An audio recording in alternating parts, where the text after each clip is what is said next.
Good evening and welcome to AlumniTALK, a virtual speaker series featuring prominent alumni who share their knowledge, insights, and wisdom with the college alumni community on important and critical subject matters. I'm Jennifer Ryan, college class of 1989, and I'm a proud board member of the Columbia College Alumni Association, as well as Columbia College Women. On behalf of the college alumni community, I want to welcome you to an evening focused on the value of mindfulness in challenging times, with Joseph Goldstein, college class of 1965, in conversation with Mila Atmos, college class of 1996, and School of International Public Affairs, class of 2005. Before we get started, please note, if you'd like to participate in the Q&As during tonight's discussion, please enter your question, including your graduating year, into the Q&A box on the bottom of your screen. Your entry will only be visible to the facilitator. If your question is selected, we will ask your question on your behalf. Please submit questions at any time throughout the presentation. For optimal viewing, we suggest you enter full screen mode. Now let's welcome Joseph Goldstein and Mila Atmos. Joseph Goldstein is a co-founder of the Insight Meditation Society and the Barry Center for Buddhist Studies, both in Barry, Massachusetts. He's the author of Mindfulness, A Practical Guide to Awakening, A Heart Full of Peace, One Dharma, The Emerging Western Buddhism, Insight Meditation, and The Experience of Insight. He has also co-authored books with Sharon Salzberg and Jack Kornfield. Goldstein has studied and practiced meditation since 1967 under the guidance of eminent teachers from India, Burma, and Tibet, and he leads Insight meditation retreats around the world. Mila Atmos, a global citizen based in New York City, is the producer and series host of Future Hindsight, a weekly podcast that aims to spark civic engagement through in-depth conversations with citizen changemakers. Future Hindsight's 10th season focuses on our era of post-truth. She serves as the vice president of the board of directors of The Kitchen and is also on the boards of the Columbia College Alumni Association, the Columbia Board of Visitors, and the Lincoln Center Theater. She is currently the co-chair of the Alumni Legacy Circle, an alumni leadership giving society that supports the college fund. A very big welcome to our distinguished alumni speakers. Thank you so much, everybody, for joining us. Thank you, Jennifer, for that wonderful introduction, and welcome, Joseph. I'm so excited to be here and have this conversation with Joseph. Thank you so much for doing this for the college and for our alumni. And so, well, since we already have a mindful audience, it seems kind of like a really basic question, but I think it's worth going to the basics. So what is mindfulness? How do you define it? Well, I'm going to try and define it in a single sentence, even though my last book was 400 pages long on mindfulness. So this is a distillation, a radical distillation. I think it can be best understood as, very simply, as being aware of or noticing or observing what's arising in the moment, in our moment-to-moment experience, without reactivity. That means without attachment, without aversion, without spacing out. So it's that simple, observing of what's happening in the moment without reaction. There's a lot of implications to that, which we hopefully will get into during the course of the evening. Oh, definitely, we will. Well, so my next question is, what is the purpose of a mindfulness practice? Why should we be practicing mindfulness? Again, the answer is really simple, but it can be elaborated in some really profound ways. The basic, simple answer is we practice in order to alleviate and finally to come to the end of suffering in our lives. And that is really the purpose. And so then it's a question of really examining or seeing how is suffering created, and then how can we free ourselves from it? Going back to the first question, in terms of the definition of what mindfulness is, we can immediately get a glimpse of what it means to alleviate the suffering in our lives. So if you recall, observing what's in the moment, what's arising in the moment without attachment, without aversion, we want to do that because attachment and aversion are forces in our minds and in our lives that cause us suffering.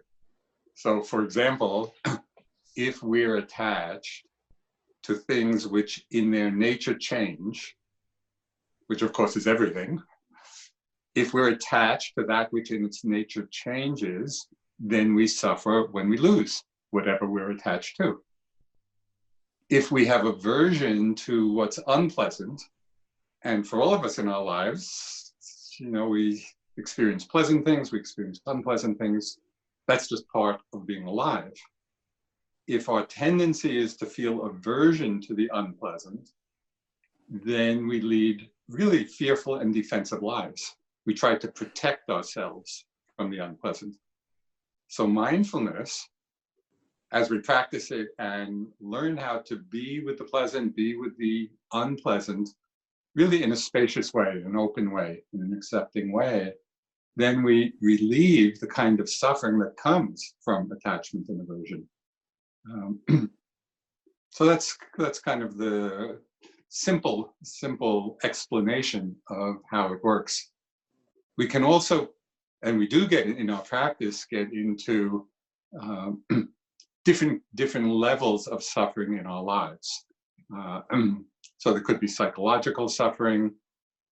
There's obviously the physical suffering. And mindfulness helps us to be with all that in a really clear and responsive way. Responsive rather than reactive. And that's a really clear distinction. Well, this is a complicated time, full of suffering for us right now on the collective level. We see it everywhere. And how can we be responsive instead of reactive right now when we watch the news and we read the newspaper, or even, let's say, we participate in a protest? How can we practice mindfulness in these situations and help us cultivate sort of a healthier way of being with this extreme suffering right now in our society? Yeah, so it is definitely a very challenging time now. And the meditation and mindfulness meditation can be of such a help in many, many ways. First, we want to really become aware of the thoughts that are arising in our mind, because as we face different situations, it's going to generate a lot of thoughts.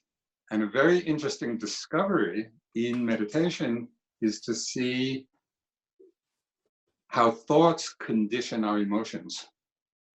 And also emotions often condition our thoughts. It goes both ways. So if we're not mindful of thoughts, the thoughts that are arising in these various interactions that we have with the world at these times, it's going to quickly trigger, and it often does trigger, feelings of anxiety, fear, of worry. So these are the feelings that people are really experiencing a lot now. If we're not mindful, what happens is we get caught in these thought loops, triggering the emotions, and we're lost in them. It's as if we're drowning in that reactivity. Whereas if we're mindful, if we can notice first the thoughts that are arising and understand them as thought, and then watch how it triggers an emotion, and then become mindful of the emotion itself. So fear, for example, or anxiety, whatever may be coming up, there's a big difference between feeling it, open to it, observing it, even accepting of the fact that it's there, rather than often the very instinctive reaction of, oh, this emotion is unpleasant, how can I get rid of it? And so we're pushing against it, which actually only increases the distress. So mindfulness gives us a way to actually be with what we're feeling, but not so completely identified with it. And that allows for it to wash through. Maybe I'll just give one example from my own practice, which it wasn't arising in this situation, but it was coming up. This was many years ago, where I was dealing with a lot of fear. And it was just coming up very strong over long periods of time. And it wasn't particularly fear about anything in particular. It was just kind of the primal energy, which for whatever reason was arising in my practice at that time. And so I would be observing it, fear, and I would be noting it, fear, recognizing it. I knew what it was, but I felt really caught. I felt locked into it in some way, and I didn't understand why, because I thought I was being mindful. So if mindfulness is going to really work, why am I still so caught in it? It took me quite a while to understand what was going on in my mind that was locking it in. So at a certain point, I realized that even though I recognized what it was, I was wanting it to go away because it was so unpleasant. Fear is an unpleasant emotion. It's like a pain in the body. It's an unpleasant mental, emotional experience. And so the tendency often is to want to get rid of it or to have aversion to it. But what's so interesting, and this gets illuminated very clearly in the practice, that our aversion to something actually feeds it. It doesn't accomplish what we even want. It doesn't get rid of it. It actually strengthens it. So as I was with the fear, and I finally saw that, and I was really seeing the difference between recognition and mindfulness. Because we can recognize what's there, but it's not necessarily mindful if we're not accepting of what's there. So this gets into some of the real subtleties of understanding what mindfulness is. And it was amazing when I saw this, in working with the fear. I had this thought in my mind which acknowledged this understanding. So the thought that came to me at that time was, if this fear is here for the rest of my life, it's okay. So it's okay became a little mantra, reminding me that even with what's unpleasant, mindfulness means that we're actually accepting of it. If it's here for the rest of my life, it's okay. And in that moment of acceptance, that whole knot of fear washed through. It was amazing. Something that had been there for so long and so troublesome. In that moment of genuine mindfulness acceptance, it's like I let go of my unconscious grip on it. And then once we are in that place of acceptance, then we can say, okay, is there some response that's needed to the situation? So that's I think how it would work, especially in these times when there's so much happening that causes unpleasant emotions to arise. Right. Yeah. That's a remarkable story. When you accepted, you were able to be mindful and be responsive as opposed to reactive. Yes. You are a Buddhist teacher. So how can we use Buddhist teachings as a way to navigate these times? Well, actually, the Buddha didn't teach Buddhism. Yes, no. Really, he taught a profound way of understanding our minds. And when I finished Columbia, when I graduated, I went into the Peace Corps in Thailand, and there's a whole story around that. But that's where I first got interested, in the Buddhist teachings. I was teaching English in Bangkok, just down the street from famous temple, the Marble Temple, where some Buddhist monks were leading discussion groups for Westerners.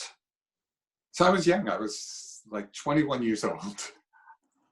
For me, it was all incredibly exotic. My first time in Asia, didn't really know very much about Buddhism. I started asking so many questions in this group because I studied philosophy at Columbia, so my mind was very philosophically oriented. I went to these groups and just badgered these poor monks. I asked so many questions that people stopped coming to the groups because I was there. I'm sure we've all been in groups with people like that. So finally, one of the monks said, "Why don't you try meditating?" I think just as a way of kind of trying to get me to be quiet. So again, it's all very new. I didn't know really anything about it. So he gave me the basic instructions of just, being with the breath, following the breath. I get my paraphernalia together. I get, a cushion and this and that. And I sat down. I sat for 5 minutes because I didn't want to sit too much. But actually something incredible happened in that first 5 minutes. And it wasn't, that was a great enlightenment experience. Rather, just as I was sitting in that first 5 minutes, I understood that there was a way to look into the mind as well as looking out through it. So it's like a turning in place. And to me, that was so extraordinary that there was a methodology for investigating our own minds, and a very simple one. All we needed to do was sit down. After my Peace Corps time, then I went to India. I realized that I wanted to study further and be with a teacher. My teacher, when I first met him, he said something that made so much sense to me that it really set me on this whole path. He said, if you want to understand your mind, sit down and observe it. It was so simple and so clear. There was nothing to join. There was no big rituals or ceremonies or anything. If you want to understand your mind, sit down and observe it. And it just made so much sense to me, because how else can we understand our minds except by doing that, except by really being interested, and exploring, okay, well, what is my mind doing? And all of the Buddha's teachings are about that. It's just observing the mind so we understand for ourselves, not as Buddhist philosophy, but because we're seeing it for ourselves, what actually is the cause of suffering in our lives, and what is the potential for freedom? What's the potential for coming out of that suffering? And the Buddhist teachings just are so profound in answering that question. Wow. Well, since you studied philosophy at Columbia and you learned this, observing your own mind, that's so profound, truly. I wonder, having come from this tradition of Western philosophy, how this shaped you as someone who practices meditation and practices mindfulness. Because I think a lot of people maybe haven't spent as much time actually thinking about thought and epistemology and all these things. How has it enriched your meditation? Maybe that's a better question. Well, I'm not sure it actually enriched it that much. Maybe it didn't. Maybe it's the opposite. But I think that my interest in philosophy was symptomatic of my interest in the mind, although I wouldn't have expressed it that way when I was at Columbia, because I didn't know anything about this. But I think there was some deep part of myself, you might say a philosophic bent of mind, that was just really curious and interested. I remember, once when I was in the Peace Corps, again, I was young, I was 21, with all the angst of somebody trying to understand themselves. And I remember at one point, I was in my room, I was teaching English in Bangkok. And I remember at one point looking in the mirror, and I was really just so caught up in the question, well, who am I? I'm looking in the mirror and trying to, well, who's behind the image? What's really going on that constitutes how I think of myself? So it's that interest. That's really what carried over. I must confess that I really remember almost nothing of the philosophy I studied 50 years ago. Although, that's maybe not the right answer for a Columbia audience. Just throwing that out there as a possibility. No, because I don't think it's the memory of that's so important, but the critical skills learned in the study of philosophy, which then follows us through our lives. So I have a tremendous gratitude for how I learned to be interested and how I learned to think about things. And that really, I think, is what education is about. It's not so much about facts and who said what. I totally it's about agree. cultivating our minds. Yes. And I think Columbia does that very well. Yeah, so exactly. we were just talking about insight and awakening a little bit. So, you have been practicing this for a long time, since you were 21, and you discovered it slowly. You went to India, though, to find a teacher. And that's not really what a lot of people can do. So is it possible for an everyday person, somebody who hasn't dedicated their whole lives, to have insight, to reach full awakening? Well, is there even such a thing? Is that possible? Full stop, even for someone like you. you just expressed quite a spectrum of understanding, from developing insight to full awakening.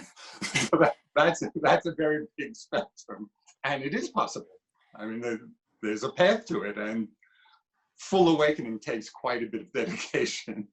All right, let's start with insight. That's right. So it definitely is possible, and we can see that now with what's happening in our society, in our culture, with the spread of mindfulness. It's quite amazing. When I first came back from my practice years in India, very few people really had any understanding of meditation or mindfulness. It wasn't in the lexicon. That was not even a word that was used. And now it's become totally mainstream. And there's a whole movement called secular mindfulness, which really applies the methodology without necessarily going into the depth of the teachings about awakening. But it is enough to take the first steps in developing insight, where we just learn the basic tools of how to practice, how to be mindful in the moment. And there's so many insights that come even from the very beginning. So I'll just share the first insight, that anybody who has practiced, even for 5 minutes, they will have this insight. And that is how often the mind wanders. We can give the mind a very simple object of meditation, or the breath, or some sensation, or a sound. It can be really anything. So very simple, the instruction, okay, just feel your breath for 5 minutes. Well, we may be with 1 breath, 2 breaths, maybe if we're lucky, 3 breaths. And then the mind just hops on these trains of association. We don't even know we've hopped on, we don't know where the train is going. And then sometime, maybe 30 seconds or a minute or 5 minutes later, it's like I've been thinking. And so we wake up from having been lost. So the first insight is just how often our mind does that. This is the norm for how we go through the day. We're continually being carried away by the thought process unknowingly. Right? We're not aware that this is happening. So the insight that we're actually seeing, we understand, oh yeah, this is what my mind is doing. It can give a tremendous inspiration to, can I train it in some way? This is not such a helpful way of going through life. So that's the very first insight. So how did you start Insight Meditation, the center? Well, first I spent all those years, of course, in India. After I finished the Peace Corps, I came back to the States. I tried to practice by myself, realized I needed a teacher. As one goes deeper, it's very helpful. Even though the initial instructions are very simple, if one is really interested in cultivating the practice, at some point a teacher is really helpful, and I felt that need. So I went back to India and I ended up finding a teacher of mindfulness practice, insight meditation. And I spent quite a lot of time, over a 7-year period. I was there in India, back to the States a few times, but mostly there. And the teaching really began very organically when I had been there for quite a few years already, my teacher would suggest to new people who came to learn the practice that if they had any questions, oh, go ask Joseph, you know, so he's been here quite a while. So it's just in that very informal way at first, where people come, ask me questions. And then at a certain point, my teacher said, why don't you give a talk? Why don't you give a Dharma talk? Okay, so I was a little apprehensive about that, but you know, I so loved the practice that, okay, I give a talk. And then I did that a few times, and then a little while after that, my teacher said, well, why don't you teach a short meditation retreat? This is all in India. So it was very organic. It wasn't a big ordination of any kind. It was just a very organic process of sharing the teachings. So then when we came back to the States, I just had the opportunity to teach in various places in a very grassroots way. Different groups of people in different places would invite me to come. And at a certain point, we had the thought, oh, it'd be great if we had a center, you know, so where people could really come and practice for extended periods of time. And that's a group of people here in Western Massachusetts. We found a place. Just one little anecdote about that. Again, we were very young. You know, buying the center seemed just a huge gamble. We had no idea really what we were doing. We went down to the town of Barrie to think about it. And we saw a monument on the town green, the town common. And the town motto of Barrie is tranquil and alert. That's the motto. It's on the police cars, tranquil and alert. Any town that has that motto deserves a meditation center. So it gave us a little boost to say, okay, let's just go for it. Oh, it was and great. Then it's just been amazing. It's been amazing, the evolution of interest. Oh, that's remarkable. I love it. That's a great story, tranquil and alert. So since you're a teacher, what have you learned as a teacher of meditation to maybe become a better teacher or to enhance your practice in a way that maybe is a surprise to you? Well, there are a couple of things. One is in this whole long trajectory of teaching, I've also kept my own practice, very alive. So for years now, for almost 50 years, every year I'll take a month or two, and sometimes longer, but usually at least that, for my own retreat. And that really keeps the practice alive. So I'm not teaching from memory, you know, something that I might have experienced 30 years ago. It's an ongoing, it's like staying right at the forward edge, you know, of one's unfolding. And I feel that's really important. One of the things I learned quite early, and this was really quite interesting. So this is going to involve a little bit of a Buddhist terminology, but part of the Buddhist teachings is about, they use the word emptiness. And it kind of means empty of self, empty of self-centeredness, empty of ego, you know. And so to realize that everything that's arising in a certain way is impersonal. It doesn't refer back to someone. Rather, it is what it is. You know, a thought is the thinker. Or we could say love loves and fear fears. All of these different elements of our mind and body are just following their own nature, their own laws. So in that's the meaning of emptiness in the Buddhist terminology. So when I first came back, of course, I was young. You know, I was 30 years old when I came back. Very enthusiastic, you know, about the teaching, and so when people would come in for practice discussion, you know, with me, people who are on retreat, my response in those early years was, oh, it doesn't need to, you don't need to be concerned about this. It's all empty. So that was my response. It's just empty phenomena,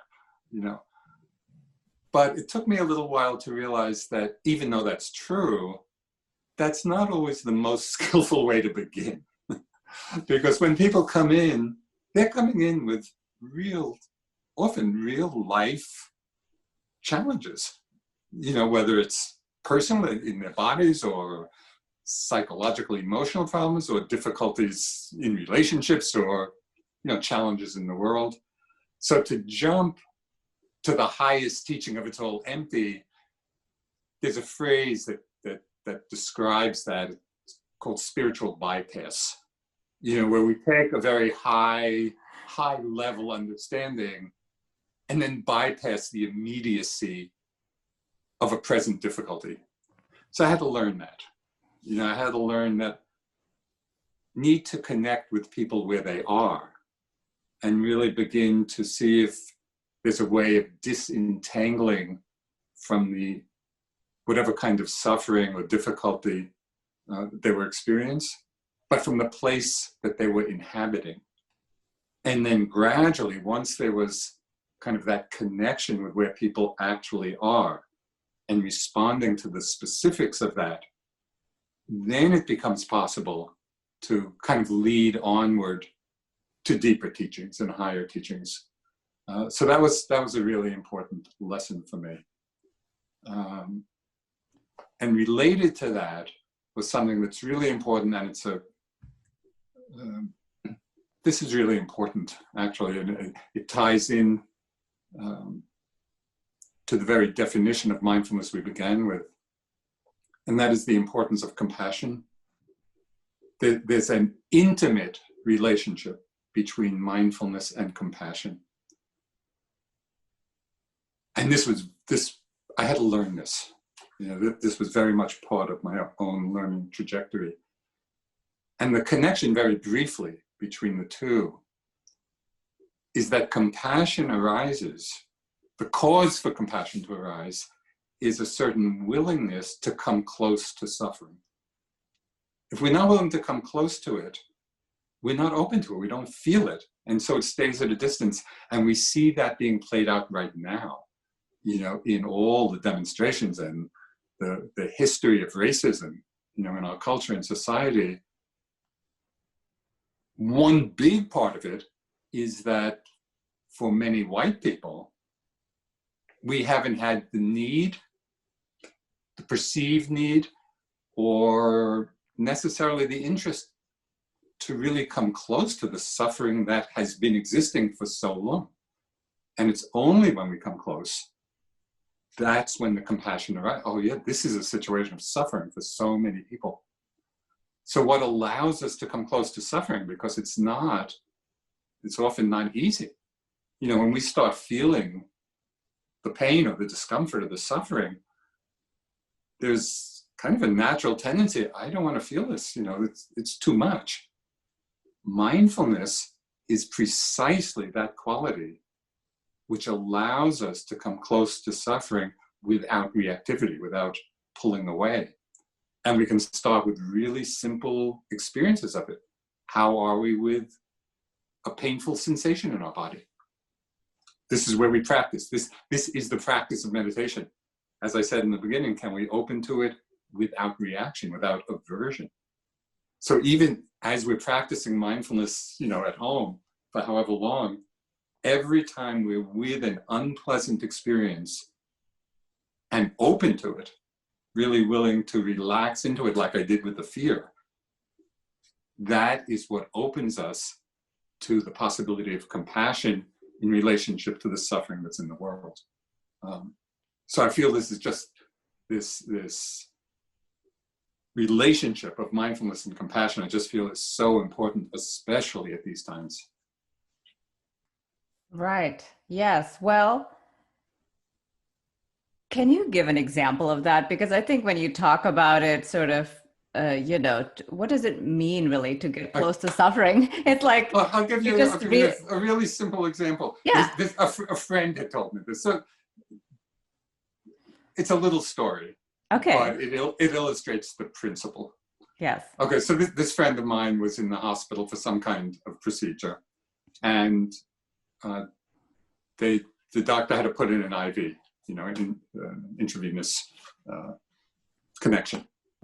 But as many people might know, sometimes the needle gets into the vein very easily, and sometimes it doesn't. And in this case, it didn't go in easily, and I don't know if it was a doctor or a nurse, whoever it was just poking and poking, trying to get the vein. And it was quite uncomfortable, obviously, for my friend. It's not like it was terrible, but it was very unpleasant. And it was interesting, the person who was trying to get the vein, who certainly had good intention, but the response was, "What's the matter? It doesn't hurt." So it was just that removal, the unwillingness to actually see what was going on. They were trying to do a good job, obviously, but they weren't open, or they weren't willing to actually open to the distress, of my friend. So it's just a little example, but it happens all the time, where we need to practice this willingness to open to the pain, whether it's in ourselves or, with other people and in society.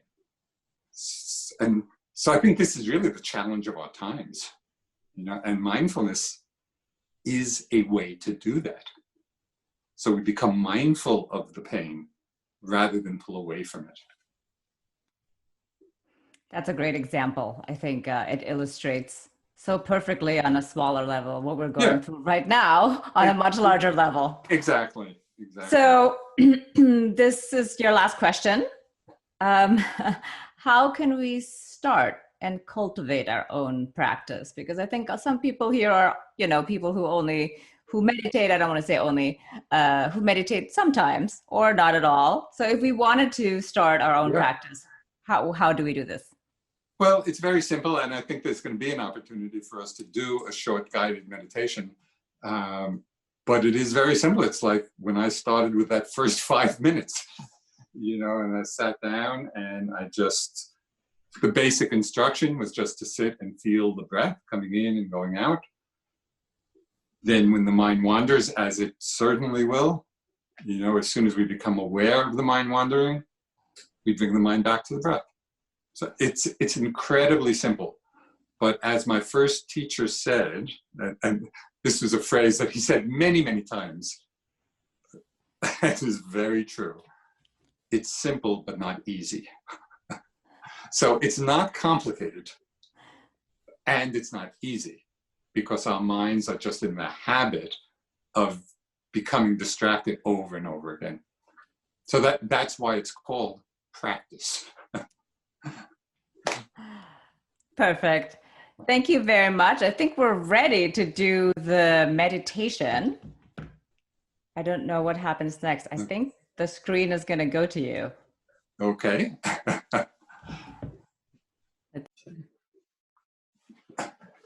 Great. So I don't know whether folks can see me yet or not, but you probably, there we go, can probably hear me, certainly. So we'll just practice what I just suggested. Take a somewhat comfortable seat. If you can, sit in a way where the body is reasonably erect. You don't want to be too relaxed, because you might just drift off into sleep. So just sit in a somewhat upright position, relaxed, as best you can. If you feel comfortable, you can close your eyes, although some people do practice with their eyes slightly open, downcast, whichever is really comfortable for you. And we'll begin just by settling into the awareness of the body posture. So just sit and know you're sitting. Feel the body sitting. You might even do a quick body scan from top of the head down to the feet, just to get a sense of inhabiting your body.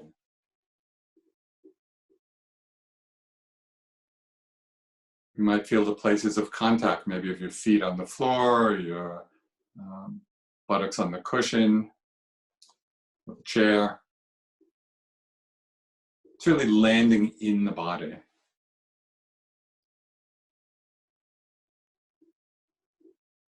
And as you're feeling your whole body sitting, you may become aware of your body breathing. So just feel the sensations involved in the body breathing in and the body breathing out. And begin to notice where you feel that most clearly. Some people feel the breath at the nostrils, the air passing in and out. Some people feel the breath in the movement of the chest or the abdomen. And some people feel the breath with the whole body.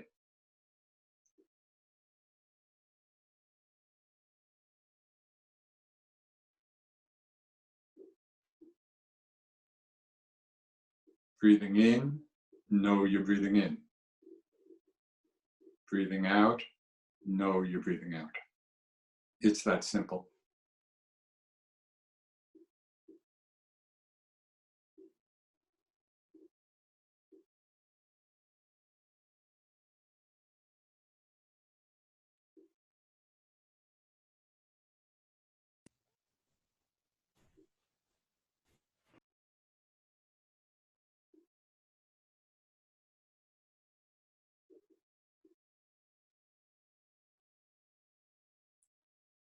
At first, you may simply be with the knowing that you're breathing in and out. And as you settle into that, you may begin to feel the actual physical sensations involved in the breath. What sensations are you feeling as the body breathes in, as the body breathes out? So it becomes a flow of sensations.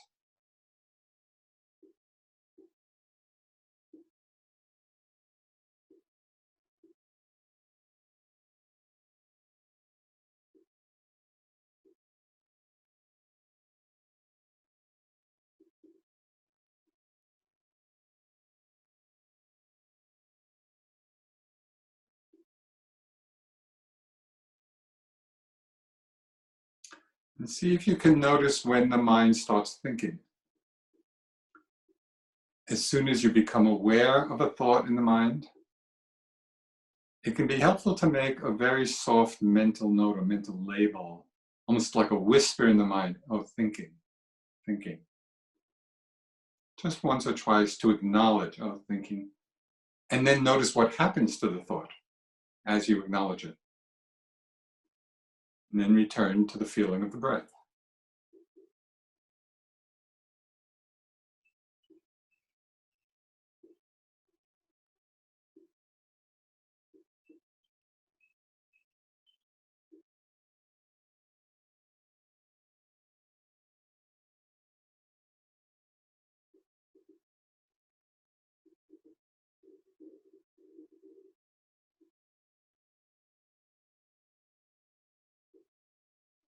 Breathing in, know you're breathing in. Breathing out, know you're breathing out.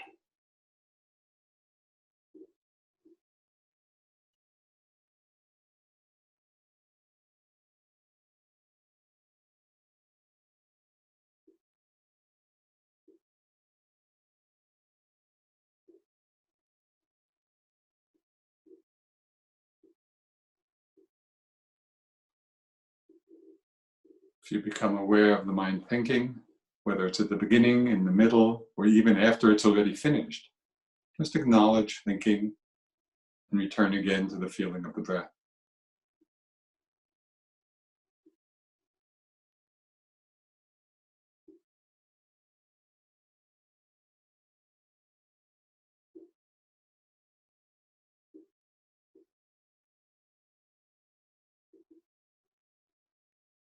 There's no special way to breathe. It's not a breathing exercise. It's an exercise in awareness.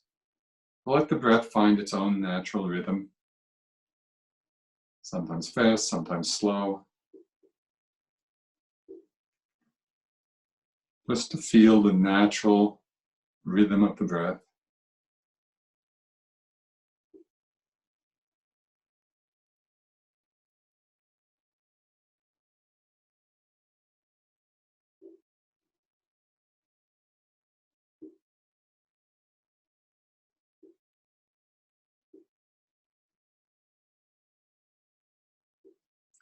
Sometimes you might feel certain other predominant sensations in the body, maybe some discomfort or tension, tightness, vibration. If there's some sensation that calls your attention, you can become mindful of that sensation. You leave the breath and open to the feeling of that sensation, being with it, noticing how it changes, and then again returning to the breath.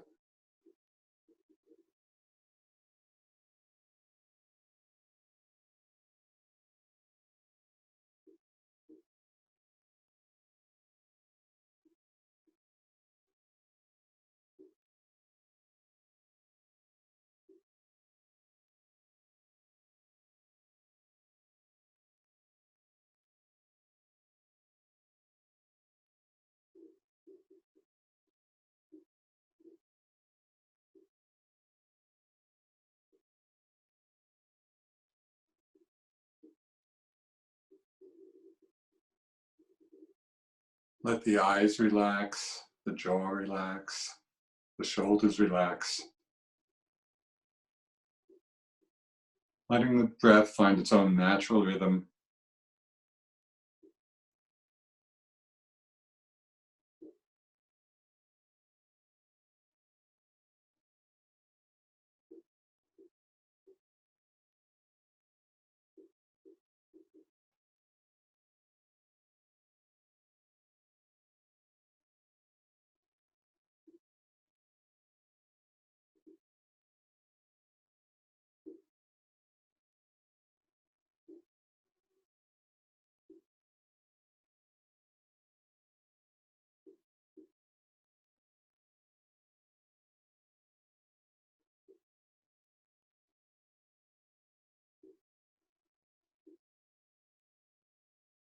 Breathing in, know you're breathing in. Breathing out, know you're breathing out. Notice when the mind gets caught up in a thought train. As soon as you become aware of that, make a soft mental note, a whisper in the mind of thinking, thinking, and again returning to the breath.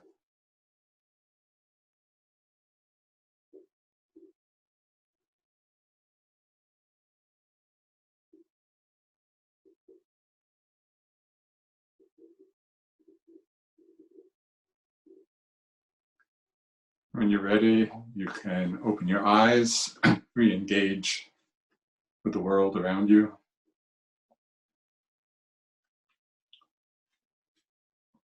So this is how simple it is.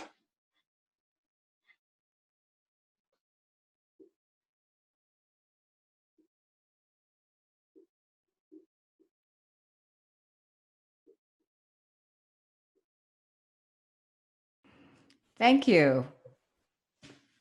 Thank you very much. That was a really wonderful break from the onslaught of everything that is happening with the world today. And we're going to go to questions from email and from the audience. But before that, I really want to express my gratitude for you joining us and speaking to our alumni this evening. This was really delightful and was really an honor. Thank you. Yeah, thanks. So I have one question before one question from the emails, but actually before we go there, there is going to be an invitation for everybody to participate in a Q&A tonight for the people who are on Zoom. So if you want to ask a question, please enter your question, including your graduating year, into the Q&A box on the bottom of your screen. Your entry will only be visible to a facilitator. So if your question is selected, we'll be asking your question on your behalf. And I'm going to ask the first question, which came by email yesterday. So that first question is, how can we bring mindfulness into our daily lives? It's one thing to be peaceful and sit in the morning, but as soon as I step onto the subway or have difficult situations at work, my mindfulness seems to vanish. Okay, that's a great question, and certainly one that most people have, because that's the challenge. I mean, even though it's not easy, even when we're sitting, it's even more challenging when we're very engaged and busy in the world. So one just framework of mindfulness that is really important, and the Buddha gave huge emphasis to this, is mindfulness of the body. In whatever it's doing, in whatever activity it's doing. And part of the meditation practice is walking meditation, where we're just walking back and forth, and we're doing it in a formal way, and feeling the movement of the foot and leg as it takes a step, and the touching of the ground. So moving and touching, using that in the same way as we use the breath in sitting.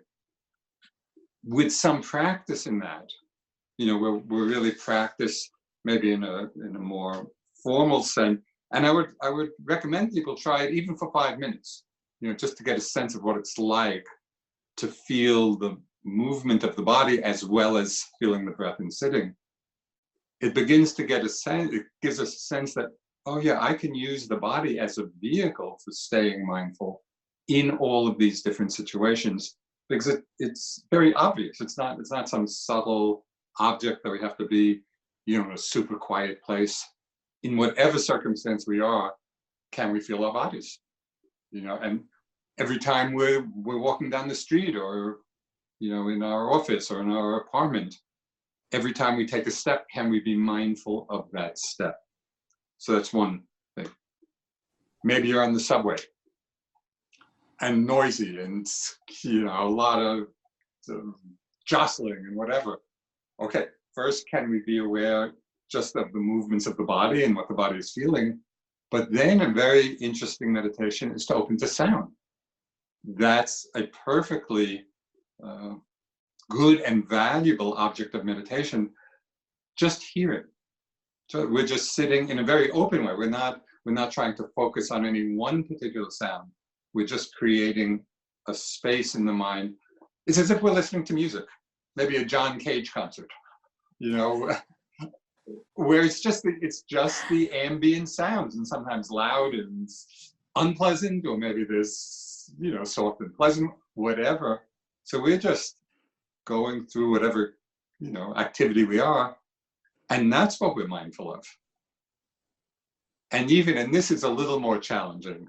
So maybe for those people who have a little more experience in meditation, we can be mindful of seeing, just seeing, especially if we're seeing something where we're getting caught up, just to remind, we become mindful of the fact that we're seeing. So that's a very immediate way of unhooking from any reactivity that might be there, where we're still open to what's being seen and respond appropriately. You're on the subway and the door's open. If you stop, you don't want to just say seeing. You want to leave the subway car.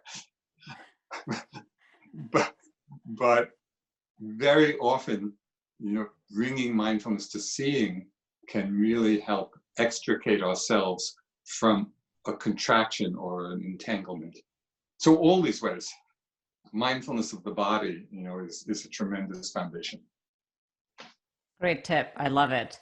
So we'd like to welcome now our producer, Nell. She's going to ask Joseph the next question. Great. Thank you, Mila.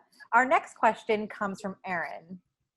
His question is, during day-to-day activities, I am able to label my thoughts or expressions, but I'm not stopping my thoughts from change to action. Is this normal? I didn't quite understand the last part of it. I'm not able to change. Could you repeat that last part? Yeah, so well, I think what he's saying is he's recognizing in the day-to-day activities the thoughts, but he's not changing the thoughts or turning them into action in a more mindful manner. Is this normal? Yeah, I think it is very normal. There are a couple of steps to becoming mindful of thought. Of course, the first is recognizing that they're there. So it sounds like this person, has that ability, at least, at times, to see thoughts arising. So mindfulness does not mean that we give up discernment about what the thought is saying. When we're in formal meditation practice and sitting, so then the main thrust is to really just see the thought come and go, and then come back to the breath or whatever other object of meditation there is. But when we're engaged in the world, thoughts have a great use. We need thoughts. We need that whole thinking process to engage with the world. So then it's a question of, once we're aware that we're thinking and we're aware what the thought is, if we're mindful, at that level, that gives us a tremendous opportunity to make wise choices. We bring discernment to that awareness and say, is this thought helpful? Should I act on it? Or is this thought not helpful? Is it not onward leading? And so then we just let it go. So it's adding that element of discernment to the content of the thought. It's really important as we're engaging with the world. And I think one of the things that people will see very quickly is that some of our thoughts are helpful and useful, and some are not. So some are really useless. It may just be expressive of some kind of anxiety, if you will. So I'll just give one quick example of this. Somebody on retreat was asking, perhaps it's a similar question, but they were talking about just having all this planning in the mind about a situation that was going to be coming up in the future. And these planning thoughts just coming and coming and coming. And so he's asking what to do about that. And so I suggested, at a certain point, basically to ask the question, is it still useful to be caught up in this thought? It may have been useful the first time around, of, anticipating what we need to do and whatever feelings are associated with that. And then, trying to get a sense of what the best course of action would be. And maybe it might be useful the second time or the third time. But the 20th time, or the 30th time, we're just getting caught in a loop. So at that point, it's no longer useful. And that's when it would be really helpful to unhook from it, and then to come back to some other object of awareness. So we need to bring discernment along with mindfulness. Thank you, Joseph, for that thoughtful answer. Nell, who do we have next? We have Esther. The question is, during this time when we are fighting against racism, how do we free ourselves from aversion, fear, and defensiveness? Well, I think a lot of what we've been talking about kind of relates to that question, in terms of we need to become mindful of those responses in our minds, the fear or the distancing or whatever reaction we're having to what we're seeing. If we're not mindful that that's what's arising in our minds, we are going to just be caught up in whatever that reaction is. And as I just said with thoughts, sometimes it's helpful, sometimes it's not helpful. And so the first step is really becoming accepting of those feelings. So we're not pushing them away, but we're also not drowning in them. And then, just as with thoughts, we need to ask ourselves, is there an appropriate response that's being called for? So I'll give a little story here. It's a story from the Zen tradition of an old Japanese monk, Zen monk, living up in the mountains of Japan in a cave. And he was a great artist. And for whatever reason, he spent, as the story goes, three years in the cave painting a picture of a tiger on the wall of the cave. And he was such a fine artist that by the time he finished the painting, he looked at it and got frightened. So we do that a lot. We have certain thoughts arising in the mind, or pictures, or feelings, and we look at it, and it becomes a painted tiger. It may not be the actual situation that we're confronting in the moment. So for example, we might be sitting in meditation and then thinking about what's happening in the world, and those thoughts generate a lot of distressing emotions. But those first thoughts arising in that particular context were not actually what was happening in the person's experience right then. It was a thought about it. So in that sense, it's a painted tiger.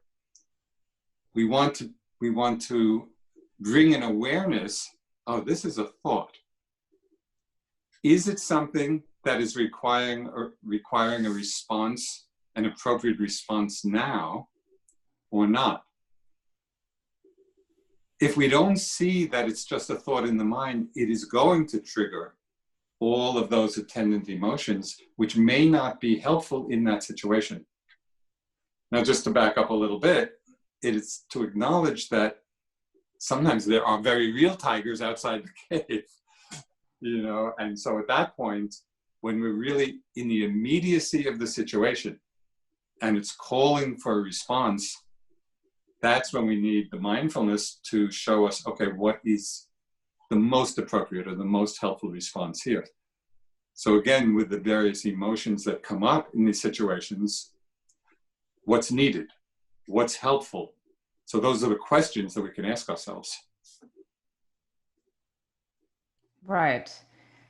Yeah. The painted tiger story. I think this happens to all of us, right? We get so caught up. We Absolutely. plunge head on and we can't get out, and we don't see that actually it may not be that severe. I can give you just a very simple example. It just happened to me a few days ago. I was meditating a bit, and I had just had like a day before a somewhat difficult interaction. Now I can't remember what it was, but it was coming up in my mind, and I could feel myself. I was kind of reliving the situation, and I could feel myself getting a little tight behind it. And then when I noticed that, sort of my investigative mind sort of, okay, well, what's going on now? Why am I feeling so tight? And I realized that it was just a thought in my mind. I was reacting to a painted tiger. The situation was gone. That happened the day before. Here, I was just sitting peacefully, minding my own business, but these thoughts came. And until I realized, I remembered, oh, this is just a passing thought, I was caught up in it and reactive and contracted. And then the immediate release, oh yeah, painted tiger, this is just a thought. And it just disappeared. So it has a lot of practical help for us, in just the day-to-day activities in our lives. Right. Yeah. Well, thank you for illustrating this happens to you too. So, now, do we have another question? Yes, we do. This question comes from Walter. Is the process of observing your mind a uniquely solitary act, or can one engage with someone in that process as a sounding board? One certainly can. And in fact, there's one teacher who has developed a whole methodology. He calls it insight dialogue. His name is Gregory Kramer. And he teaches retreats where people are exploring their minds in dialogue with someone else. And I think he's written a book actually called Insight Dialogue. And he's gone into a great depth of understanding how that can work. And people experience really tremendous insight in that process. So that would be a very formal way of doing it. But I think it would be interesting even without that particular training, to just experiment, and see what it's like, when we're trying to engage with an understanding of our own minds with someone else. It's possible that it might get a little confusing if one hasn't been trained in a certain way in how to do it skillfully, but it's worth a try, just explore. Thank you. Nell, who do we have next? This will be our last question for the evening, and we just want to thank everyone so much for participating. We got a lot of questions. So our last question comes from Gretchen. What are your thoughts on meditation apps? She's been using Calm for a couple of years and loves it, but wondering if it's because she's never tried another way. Well, I did not plant this question. I just want to say that up front, because I'm quite involved in a different meditation app. It's one that was created in conjunction with Dan Harris, who is an ABC news anchor, who came to a retreat, was very skeptical about meditation. But he really dropped into understanding, and got very enthusiastic. And he wrote this book called 10% Happier. And it describes both his professional career, but also his meditative career. And then the book was very popular. It was a New York Times bestseller. And then he joined with an app developer. And there's an app called 10% Happier, where different teachers are leading different kinds of meditation on the app, and I have quite a lot of content on that app. So it'd be worth looking at and just seeing, whether in some way enhances your practice or not. But people have found it and other meditation apps also really helpful. And each one is probably a little bit different and offers slightly different things. Great, thank you. So now that we've asked and answered the last question, I want to thank you again, Joseph. Thank you, Jennifer, for the gracious introductions. Thank you to all the staff at the Columbia College Alumni Association and the staff to make this whole event possible. Thanks again. And now I'm going to pass to Jennifer. What a special evening. Thank you, Joseph and Mila, for an evening of learning to adapt to change mindfully and discovering how meditation helps us on many levels, from simple relaxation to freedom from suffering and full liberation of heart and mind. On behalf of the college alumni community, I want to express my deepest thanks to Joseph and Mila and to our important audience, Columbia alumni. This was a truly special evening. We encourage you to stay tuned for more Alumni Talk events. Next up on June 18th is Child Development and Parenting, the Neuropsychological Implications During COVID-19 Era with Dr. Vivian Mugios, College Class of 1996, and Dr. Valerie Purdy Greenaway, College Class of 1993. We encourage you to stay involved and engage with the college. And thank you and have a wonderful evening. We will now close with a 1-minute meditation exercise. Okay, so just again, just come into some comfortable posture, relax the body, softly close the eyes if you like, reconnect with the breathing. Let all the words settle. Simply come into the awareness of your present moment experience. Breathing in, breathing out.